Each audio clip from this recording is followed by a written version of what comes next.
So the Metta Sutta is about cultivating. You know, it's like this long list of instructions, a long list of reminders. And, you know, the reminders are for cultivating things that bring unworldly happiness, unworldly joy. So I mentioned it earlier. I mentioned it, we spoke about it in previous classes. It's something very much in my heart and mind lately, this idea of cultivating these qualities in us with our mindfulness powers. You know, we've developed this capacity to move our attention to places. And the Buddha's teachings was explicit that once you have awareness, you need to start moving your awareness to places that will actually serve your happiness.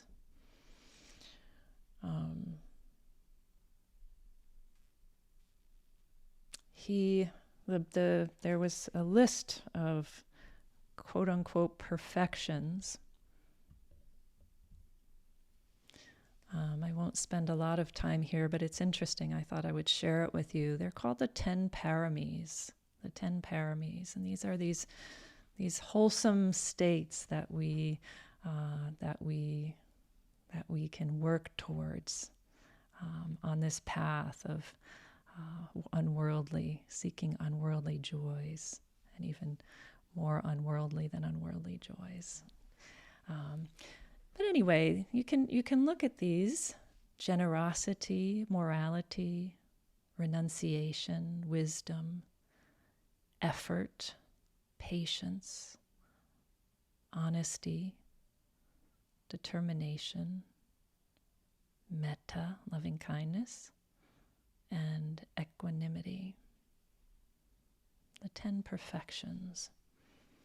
Maybe you notice that some of these overlap with, for example, the 4 Brahma Viharas, right? Metta, for example, and Upekkha are also in the list of the Brahma Viharas, which are the divine abodes. A lot of these lists do overlap, and it's quite lovely. You can sort of, the list that works for you, I find it to be very helpful.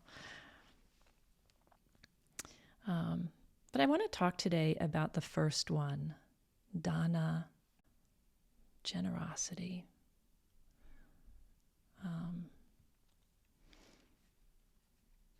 My friend, I think it was last week, a friend of mine observed about another friend of ours. They said something like, yeah, they're really, they're pretty generous, and it's like it's hard for them, or like there's always kind of strings attached.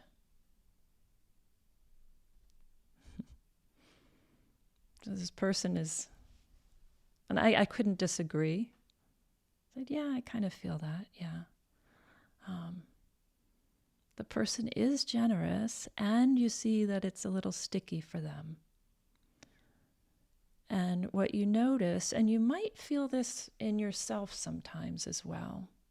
I think when I reflected on it, I resonated with it, because I was like, yeah, I think that feels a little bit familiar, actually. There's these times when you're generous, but there's something that's not what all the hype is about, right? People are like, oh, generosity is, wow, that's pure goodness, and when you give, you receive, and it's true. And sometimes it's not always so straightforward.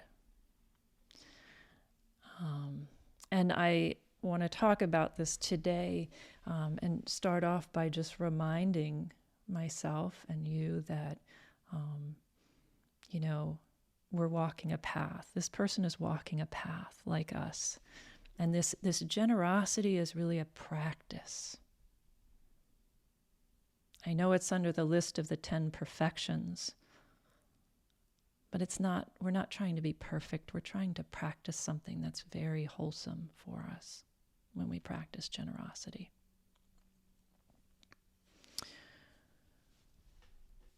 So the opposite of generosity is selfishness. And it's okay to be selfish sometimes. In fact, it's very skillful, right? Sometimes to be quote unquote selfish. For example, to draw your boundaries or to maintain your resources, right? You put on your oxygen mask before anyone else's. So that might seem like it's selfishness.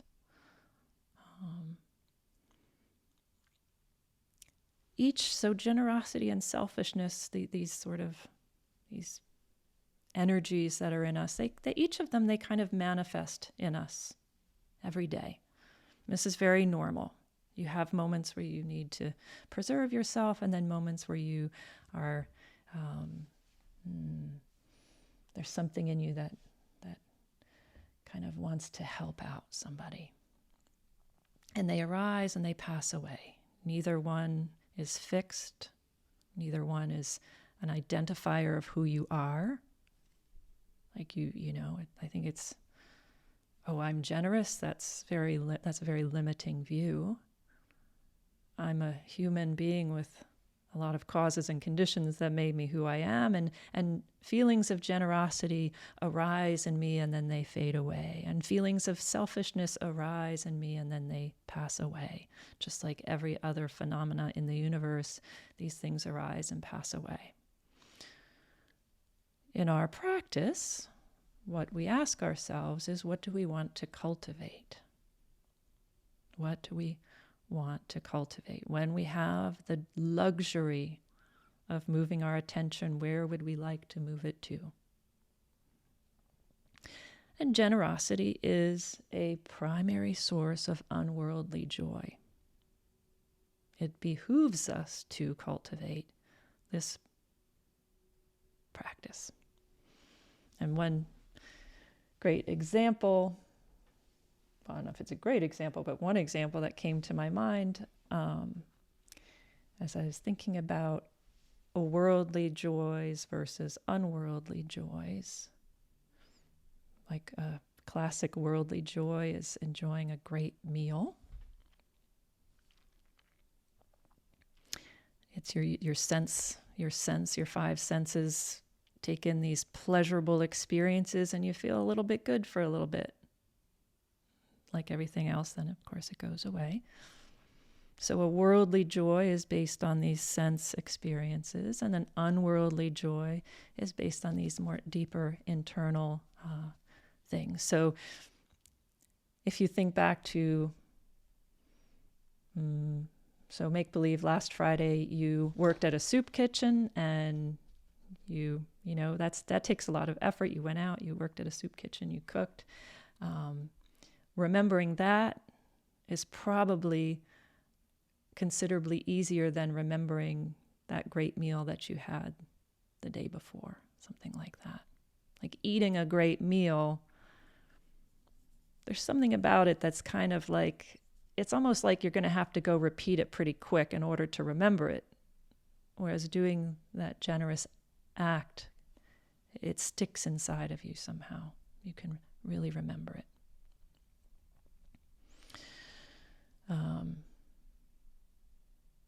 Although not always. There's a lot of people who are very generous and don't even realize it. There's the person who always lets the car in front of them get out into the road, and they don't even realize how generous they are.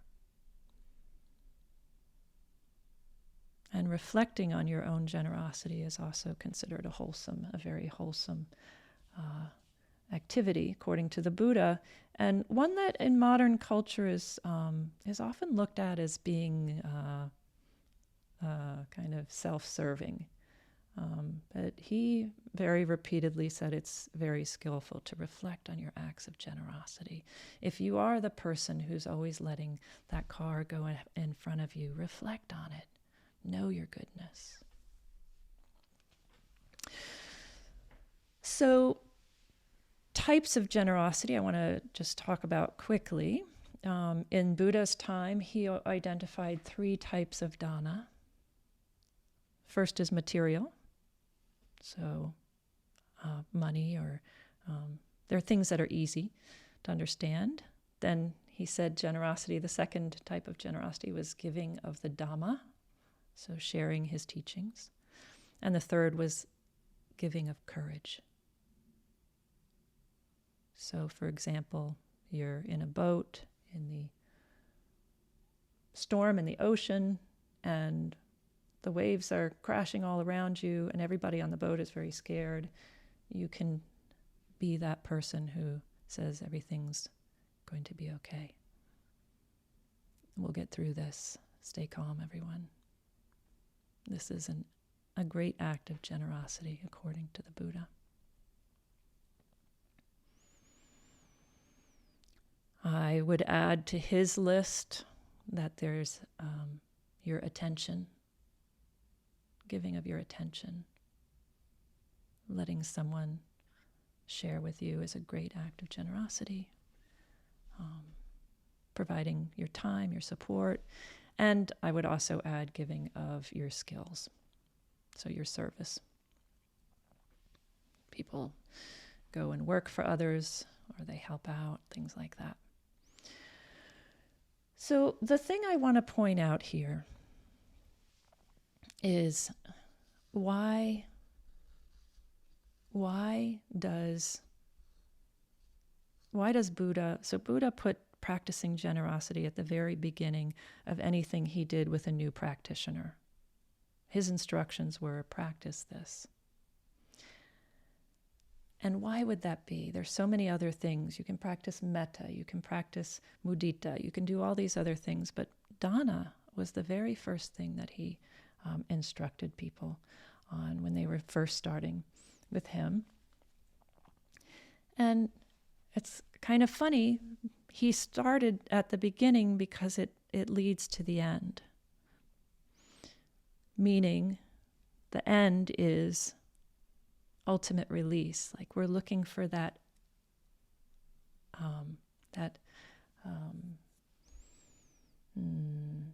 ability to let go. When there's suffering inside of us, we're looking for the ability to let go internally. And the practice of dana is this physical manifestation, a very kind of crude manifestation of the exact same thing. You have some food, maybe there's not a lot of food. Somebody comes and sits down next to you, and you let go. You say, here, take some. You want it for yourself. You're hungry. You let go. You say, here, it's enough. And this isn't easy. So he points to this practice as a way to cultivate better meditation. Better, not better because we don't qualify it that way, but to move us more powerfully along the path. He says, practice generosity for your own awakening. So that's all great. What about when things get in the way? And this is what I was talking about earlier. It's one, there's a lot of things that can get in the way of being generous. And most of the people who are in mindfulness and meditation classes are very generous people. However, there's still a huge opportunity for insight, because none of us is perfect and we all are human. And so all these different states of mind arise in us when generosity is arising in us. So I want to point to the hindrances of generosity. Just a handful. These are thoughts that can come in and get in the way of the real pleasure of giving. And I think what made me, I think something that's really personal here is I happen to be a generous person. And I don't always get that benefit from it. Like, I do it, but I don't get the good feeling all the time. Sometimes I do, sometimes I don't, right? Because sometimes we're generous because we're supposed to be, or sometimes we're generous because we know it's the right thing. But there's something blocking that goodness that you can feel inside of you. And that's these hindrances. So these are these thoughts that can come in when an act of generosity arises in you and you're thinking about maybe doing it or maybe not doing it, right? It's never just one and done. And some of the hindrances are, there's a list of 6 here. Number 1, if it's something material, or if it's your attention, or if it's your time, I might need this. I might need this for me. Maybe I don't have enough time. Maybe I don't have enough. Maybe my attention is not, I don't have enough relaxation in order to give my attention. Maybe I don't have enough money, whatever it is. I might need this. Number 2, they won't appreciate this. They won't say thank you. Number 3, they won't like this, what it is I'm doing. They won't like it. Number 4, judgments, fear of judgments. They'll think I'm, fill in the blank. They'll think I'm cheap. They'll think I'm extravagant. They'll think I'm, thoughtless. They'll think I want something in return. Fear of judgment. Number 5, they'll start to expect it. What if they start to expect it of me? And number 6, they don't deserve it. So these are all hindrances that get in the way of our ability to feel the unworldly joy of our generosity. And any of these things could be true. Any of them could be true. But it's, frankly, in your path, it's not exactly much of your business, all of these different things, unless you're getting into a spot where you're not in a safe place. But other than that, usually what people think is not really helpful. It's what's coming from your heart and what your intention is and your wish to make another person happy.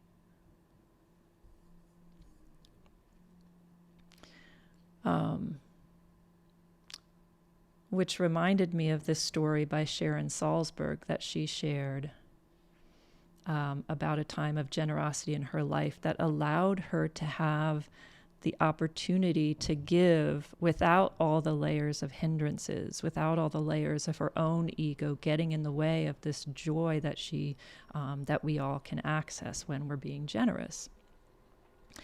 And the story is that, so she gave a talk on Dana, on generosity. I think it was in Australia, and someone who attended was very moved by her words. And they were so moved that they gave her a big pile of money and said, when you go home, take it to the first people that you see and give it out, give it away. And it wasn't like they gave her a little bit of money. They gave her hundreds and hundreds of dollars. And I think she was in San Francisco, and she said she remembered just kind of that first day walking the streets and giving out money to people. Just seeing somebody who looked like they were in need and passing it out. And she described it as being an incredibly joyous experience. The gratitude. If you've ever been without money and somebody walks up and hands you money, you know how great that feels. So she got this opportunity to have this amazingly joyous experience because it wasn't her idea, right? It was somebody else who said, here, go do this. So she was completely free of all the stories. And so I put this out there as a way as something to maybe to work towards in our own giving, Like, can we give so freely so that it's not even ours that we're giving? Because in fact, whatever we do have isn't actually ours anyway. I mean, it's ours, it's our home, we own it. This is very important for a society to function. But on a deeper level, everything has been given to us.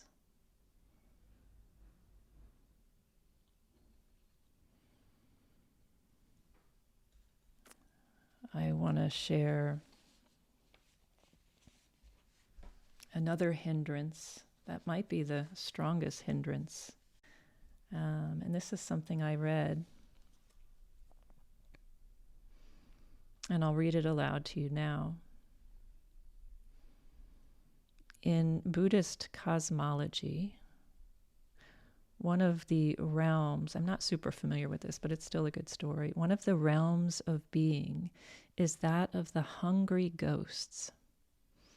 These are beings with immense bodies but pinhole mouths, so they're continually driven by unsatisfied desire. When someone once asked Zen Buddhist master Thich Nhat Hanh what life might be like in the realm of hungry ghosts, he answered with one word: America.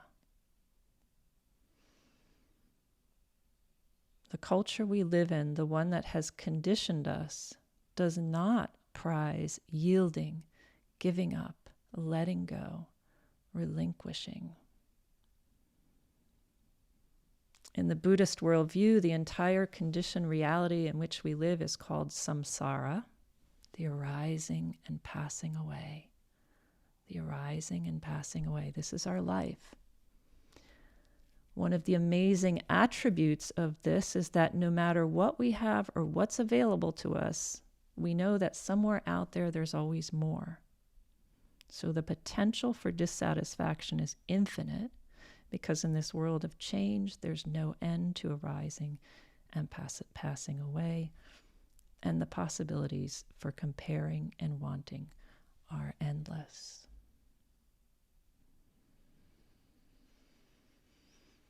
The realm of the hungry ghosts. So we live in this realm that's not entirely, not even remotely supportive.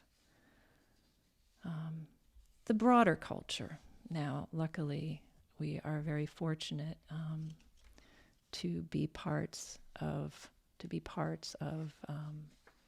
communities that place value on generosity, and therefore we can feel more supported.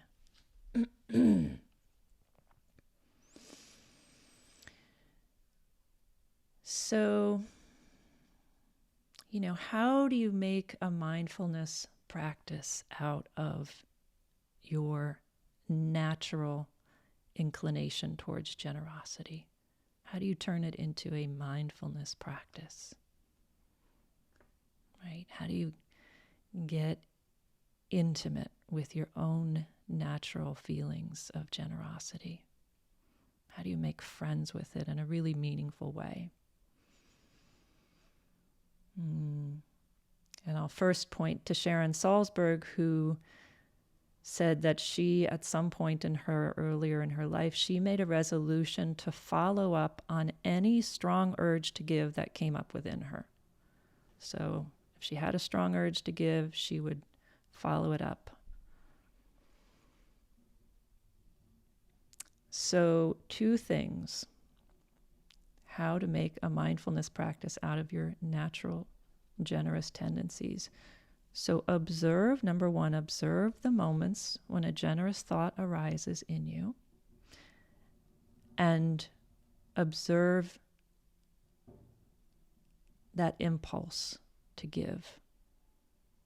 So what does that feel like? Like, where does it come from? What caused it? What is that movement of your heart that caused that feeling to arise? So stop in that moment when that feeling arises in you. Stop and pay attention to it. What is that sense of wanting to share? Can you feel that release that you're craving? that wanting to let go in that beautiful way. And number 2, when the generous thoughts arise and your resistance comes up, because sometimes that happens. What is that resistance about? Investigate it. Don't judge it, just investigate it. And what are you feeling that lacks? What's lacking that's causing the resistance? Or what's the story? What's the hindrance there? In this practice, your generosity becomes a mindfulness practice. If you can stop, maybe breathe once, and say, what's going on here? I'm curious. Our motives to do things in our lives are usually quite mixed. We have so many things that we need to balance. So don't look for perfection. It's a practice. But be curious. And don't judge yourself. Get in touch and see what's going on inside. This generosity, this first of the 10 perfections to be realized according to the Buddha.